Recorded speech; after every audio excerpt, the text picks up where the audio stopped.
to my film and TV channel. You're all staying safe and well. We've got something that's been around for a little while on Hulu, but it's now appearing on ITVX. So I thought, even though it's a couple of years old, or nearly a couple of years old, we'll have a look at it because it's just premiered on ITVX here in the UK. So you may have watched it if you're over in the US, because it was available from April the 28th, 2022. So it's first chance, as far as I know, that here in the UK we've had a chance to watch this. So we're going to have a true crime drama television mini-series, but it's 7 episodes and some of them last almost an hour and a half. So yeah, it's not really mini for me. I thought that was just a good season.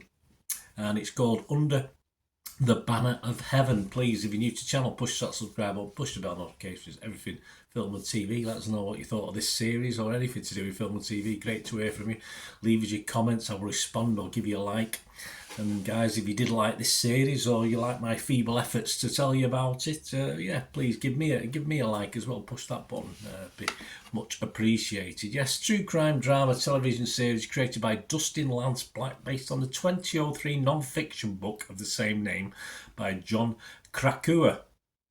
As I said, 7 episodes. I think the shortest was just over 50 minutes, but it goes up to just under 90 minutes as well. And it premiered on ITVX on the 25th of February 2024. I'm doing this review on the 29th of February. I won't be able to say that for another 4 years. The 29th of February 2024. Andrew Garfield and Gil Birmingham star as 2 detectives investigating a brutal murder and its connection to Mormonism. The faith of police detective Jeb Pyle is shaken when investigating the murder of a Latter-day Saint mother and her baby daughter that seems to involve the Church of Jesus Christ of Latter-day Saints, LDS Church, of course. This also stars Adelaine Clemens, Sandra Seacat, Daisy Edgar Jones, Billy Howell, Wyatt Russell, Chloe Perry, Sam Worthington, Denise Goff, Seth Numrich, Rory Culkin, Brett Irvin, Christopher Heyerdahl and Megan Leach, amongst others as well. There's others knocking around, but mainly the Lafferty family. It's all about the Lafferty family. They have a lot of children, these Mormons, don't they? But it's not something I know too much about. Scores, yes. Rotten Tomatoes, 86% approval. So there's plenty of reviews around because it's been around for a while. An average rate of 7.4 out of 10. That's 49 critics. The consensus says, while Under the Banner of Heaven gets bogged down by an overabundance of backstory, possibly, its procedural through line is enriched by thoughtfully grappling with personal faith. Yes, okay, I'm not a person of faith myself, but I found it interesting. Metacritic, the other site we look at, give it an average of 71 out of 100. That's based on 25 critics, of which 18 were positive and 7 were mixed and no negative, so that's good. James White, writing for Empire magazine, said of this, Garfield is the beating heart of the show, but the entire ensemble breaks out of expected roles to place Under the Banner of Heaven among the best miniseries of the year. Yeah, well, it's okay. I won't go mad. I've seen better so far. We're only in, as I'm recording, only at the end of February. Rotten Tomatoes audience, they like it as well. The public, 81%. Metacritic, their users, the public, 7.4 out of 10. And yes, Internet Movie Database, 34,000 scores and reviews plus have been left.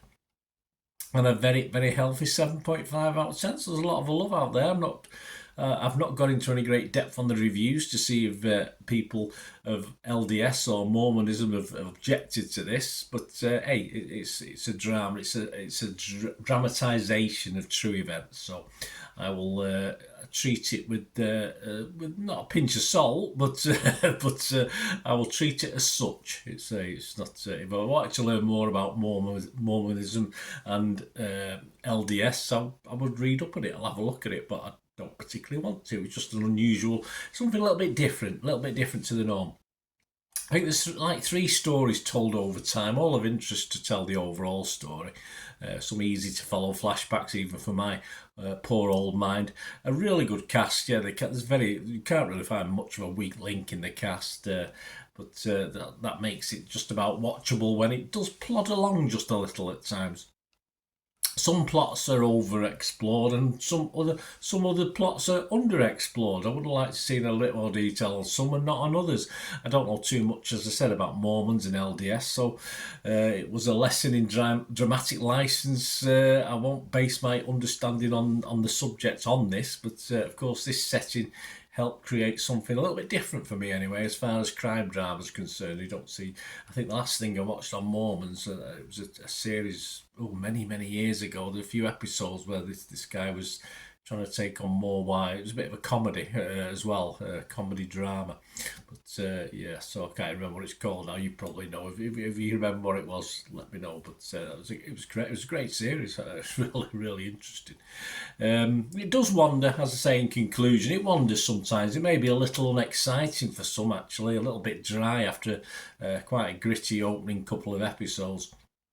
And sometimes it does lose itself, but it always for me anyway, remained watchable. I did watch it over the course of probably 3 days. I think if I tried to binge watch it in a day or two, I might have struggled. So I did watch a couple of episodes, and I watched another 3, and then another couple of episodes over 3 days. So that was okay.